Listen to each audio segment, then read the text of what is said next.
Ambasadori i Bashkimit Evropian në Tiranë, Silvio Gonzato, ka mohuar ndërhyrjen për të hequr emra nga raporti paraprake ODIHR, madje lajmin e publikuar në disa media, e cilësoi si të pavërtet.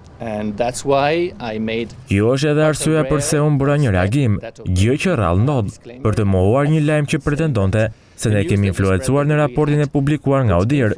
Nëse njerëzit më njohin mua dhe Bashkimin Evropian, e din se kjo është rrësisht e pavërtet. Shumë aktorë politike njohin metodologjinë e përdorur nga ODIHR në raportet e tij.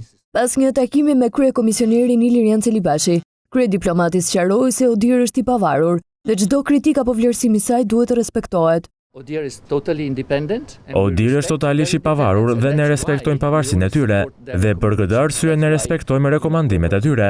Ndërkaq sa i përket votës së diasporës, kreu i KQZ-s sqaroi se zarfet e pamarra nga imigrantët do të mbahen nga DHL deri në datën 8 maj.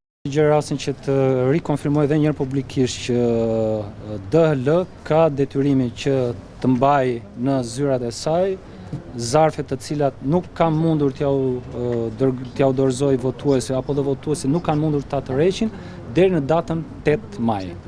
Ndërsa për problematikat e evidentuar nga zgjedhësit jashtëvendit, Celibashi kërkoi që të adresohen në KQZ dhe jo në rrjetet sociale, në mënyrë që të krijohet një zgjidhje.